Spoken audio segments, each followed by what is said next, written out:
All right, very special guest we have coming to the stage right now, Shark Tank's Daymond John. He's also the founder of FUBU. Please come up with me, man.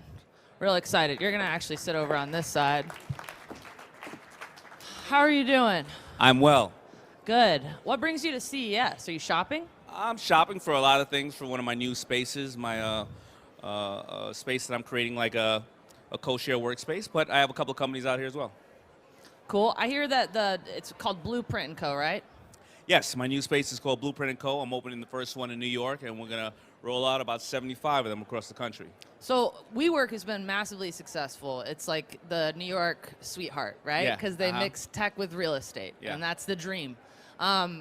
How are you going to be different? How are you going to win, or are you looking to win? What's the plan there? Well, I think that WeWork has done a really, really great job. I think that there's a lot of startups there, but as I speak to a lot of corporations, whether big or small, a lot of them want to try and create innovation, but they want their people who currently work at their current company to be around like-minded entrepreneurs. So, the space is really for people doing anywhere from $1 million and up. So you don't want somebody who is doing $50,000 sitting next to somebody doing $5 million, irritating the crap out of them, right? So this is really for companies to have, in the low end, 3 employees, and then I can take as many as 20 or 30.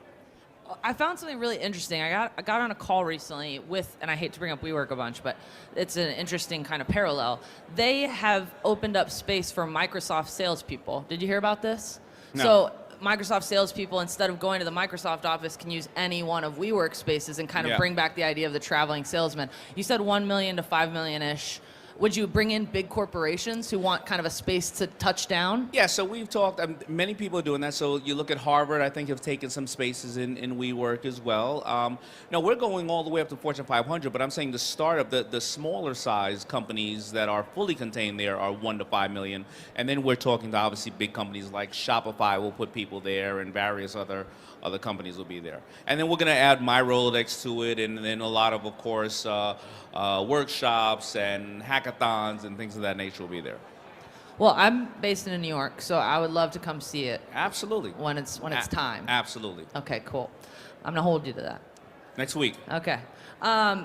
Let's talk a little bit about Shark Tank. Is that cool? Yeah. Yeah. So I hear that you guys have reached 100 million in investment. Is that correct? Not yet. It's good. That's going to air, I believe, in February. The 100 millionth deal will air. The 100 millionth deal, or Oh, the $100 million dollars in cash, deals. yeah. Right. Uh-huh. So I was mentioning to you earlier when we were standing over there that we do our own little battlefield thing, and we consider it our portfolio. We're not putting our money into it like Right. you are. You're putting your money where your mouth is. It's our money. We choose, and our judges do an excellent job of choosing those companies. And we're actually, if you considered the battlefield as a portfolio, we're in the top quartile. So I'm curious, with 100 million invested, what is the actual portfolio of Shark Tank looking like in terms of its value?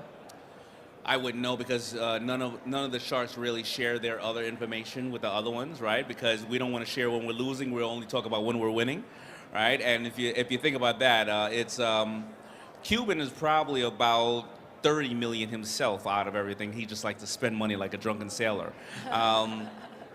So, yeah, but I wouldn't really know because, you look at it from a hard stance of $100 million in hard cash, but then you look at our time and all of our due diligence and all our staff. Every one of us has an average of 20 people who are vetting and operating the deals. So it's really more than 100 million we're putting in. Right. So you specifically, how much have you put in? I think to date I'm at about 12. 12? 12 and million, and you're up. And I'm up. Absolutely. Awesome. Probably I would say about my deals that I close on, I would think that about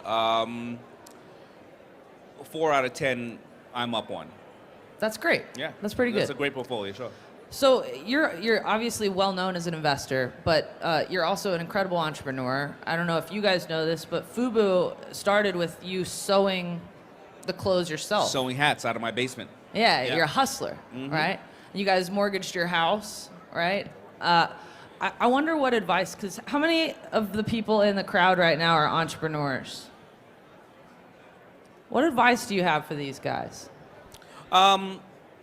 Well, I think that many entrepreneurs, the thing that we have in common is we're doing something that we love. But the thing that I find that entrepreneurs do that win is they always take affordable steps. They don't go out and they don't raise a shitload of capital and then all of a sudden don't have a way to execute it and make a big mistake. They take affordable steps, and then they act, they learn, and then they repeat.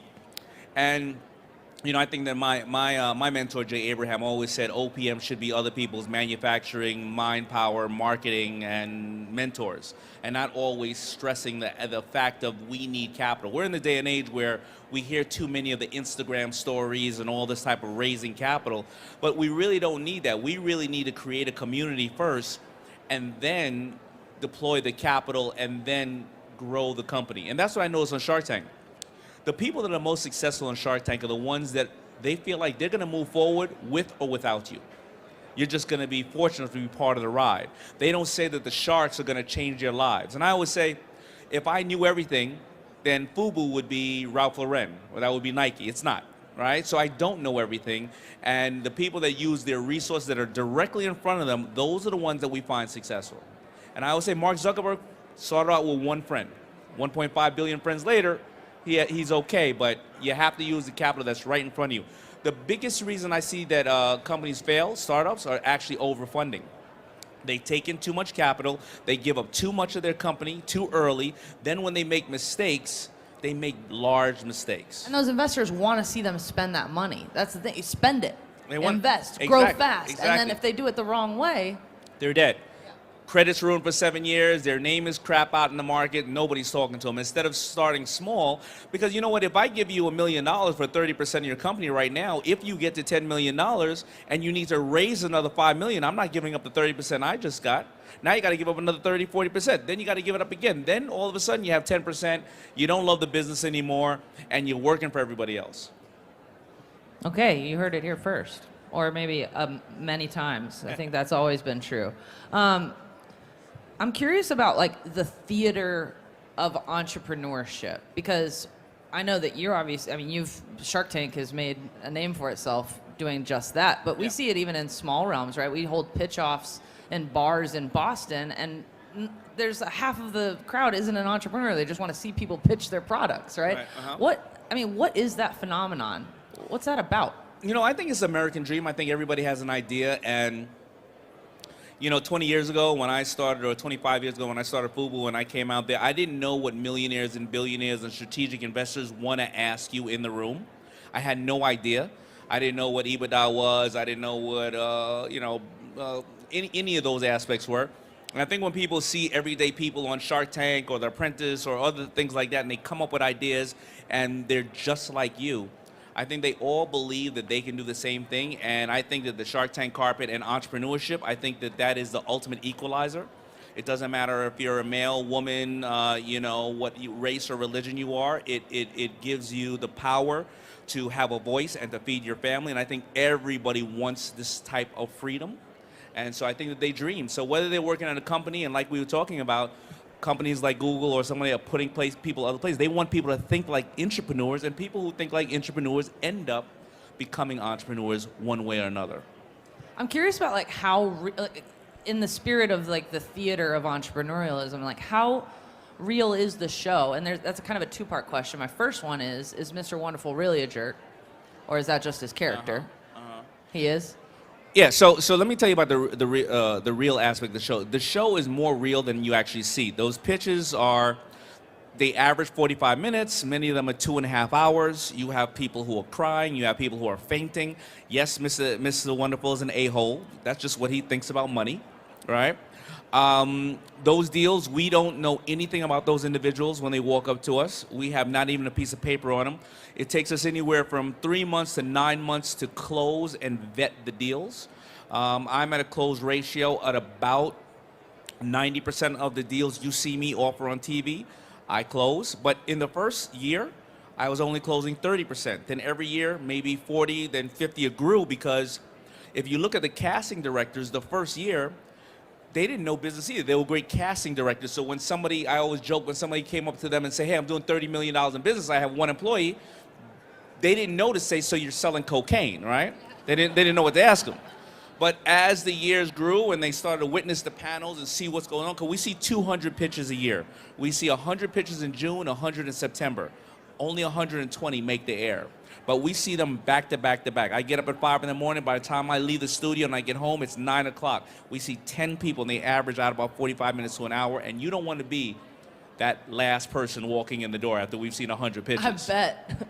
But that's really that's the reality of the show. Well, and I mean, to a certain extent, you're working hard, a lot harder than most VCs because they don't stay in the office until 9. But Right. VCs choose who walks in their door. And like you said, there's a casting director. I mean, what input do you guys have as Sharks, and how do the producers and casting directors approach diversity in terms of the people that get to walk through those doors? We don't have too much input. The only input we have is we always say that if there's kids in the pitch and their parents are there, when they come in, let the kids do part of the pitch and then leave, because we don't want to obviously beat up on their parents in front of them, right? And there's so many people who want kid Shark Tank, and we can't do that because there's no good way to say, listen, little Timmy, become a rapper or a drug dealer. It's not going to work, right? So those are the only inputs we have. It's about the kids. Because it's the #1 show watched from kids 5 to 15, and it's the #1 show watched with parents and kids together. And the main reason most of us do it is because we feel that the next Steve Jobs or the next Bill Gates or Oprah Winfrey is in their little pajamas, eating cereal and watching the show. And that really is why many of us really love the show. That's awesome. Do you still wear FUBU, for us, by us? I do. Awesome. I do. Just thought I'd check in on that. I got my hat over there. I just took it off because I was sitting on it. How much of what happens on Shark Tank, or how much of the investments made in the Shark Tank companies are tech related? And do you want more of that, or is it more fun to have like dog I want more ice of that. cream? The ones that have been very profitable for me have been tech related. There was one named Scally that was one that kids could go on and look for scholarships. Another one I have is a sock company called Bombas Socks, where they send socks directly to your house. You can't find them in retail. I have a crap load of FUBU socks in a warehouse that I can't get rid of. But these guys with this Bombas sock company who give away a pair to everyone they sell, been doing a really amazing. Have gotten probably up to. They came on the show. They were doing 800,000. Now they're going to do about 15 million this year. So I would say about 30% of the company, or maybe even 50% of the company, have some aspect of tech in the company, whether they're converting on social media or it actually is a tech product itself.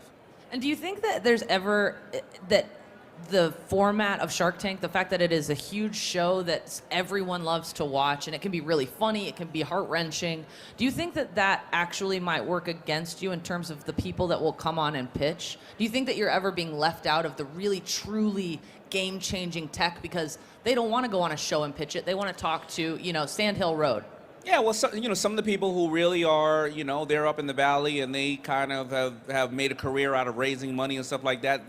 That's not the kind of person that I look for in Shark Tank. I look for the person on Shark Tank because where Shark Tank was really created, it initially was created of people who had no access to capital, but yet they're a hardworking mother. She's raised 2 children, put her kids through college, and now she's put $100,000 into this business, and she can scale the business, and she wants somebody to help. Those are the deals like that. We can go to all of our VC friends and partners and kind of jump in on those type of deals. I'm not really looking for those type of deals on Shark Tank.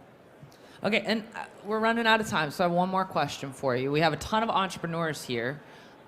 Are there any personal problems that you have that you want solved? Like if someone came to you right now and they were like, I have a motorized tie rack that's perfect for you. Like what do you want built? I don't know, something that could just get rid of my ex-wife from calling me, something like that. But I thought we were going to talk about my halos today. You want to talk about what? My Halo Starkey halos. Tell me. All right, so no, because we were coming here, my Starkey guys wanted me here. Did we talk about these at all yet? No.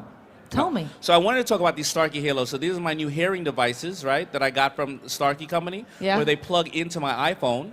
And what I've noticed on Shark Tank, and I wear these on Shark Tank often, people are so embarrassed of what they think the old school hearing devices are. And I wear these things that stream. Can I see it? Yeah. Is it dirty? Does it have your ear on it? Super clean. Now I wear them and they stream through my iPhone right directly to my ears. I can listen to my audio books on them. I can also record conversations if I'm having a conversation with somebody. That's creepy. I can, so I'll put my phone right here. and I'll go to the bathroom and I'll record the whole entire conversation.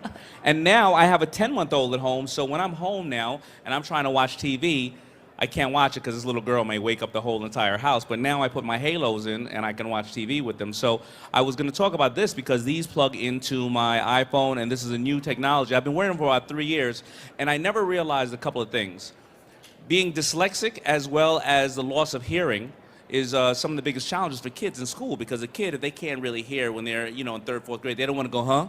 Right? Because they'll be embarrassed. They'll be called stupid or dumb and things like that. And a lot of people, it takes them about 10 years to realize that they have a loss of hearing. And I've been listening to loud headphones for my entire life. And after I started wearing these things, and a lot of us have loved ones here and family members here who don't want to admit that they have a challenge or a loss of hearing, these things are the most incredible things that have changed my life. And that's why I came over here to talk to you, because I wanted to share. Oh, wait a minute, there was some nice wax on here for you. There you go. Oh man, I probably could have sold that. You wanna? Man, can I? Damn. But that's what I wanted to talk about, these Halo Starkey devices. How much do they cost? Oh, they range about $2,000. Oh wow. Right? Yeah, but these are the most amazing pieces of devices. This has changed my entire life. And you can like turn up the volume on your real world. You can turn them on in the real world. If I'm sitting there in a restaurant, I'm talking to you, I can cut them on to stage number 2, and all the back noise backs out, and I just hear you. Have you heard of Doppler Labs? You must have. No. Okay, well they're working on something similar. You guys should. Yeah, so these are my Starkey Halos, and I just wanted to make sure, because I'm an advocate for 2 things. They're the loss really of small. The loss of hearing and dyslexia, and I like to share that with everybody because I believe that technology now is at a day and age where we can flip on a switch now and change your entire way of living. And the beautiful thing about sound is you don't realize that you're missing it until it's actually gone. So true. And where can people find those? I think you go to Starkey.com, and where can people find the Starkey stuff, guys? Chris? Starkey.com. Starkey.com, Is that with a Y or an I? STARKY. Cool. .com. You guys heard it here first. Daymond, I really appreciate it. Thank you. You're the best. Thanks for having me. I'm going to see you next week in New York. Yeah, you are. I'm going to come check out Blueprint & Co. Thank you. Happy New Year. Awesome. Thank you, man. Appreciate it.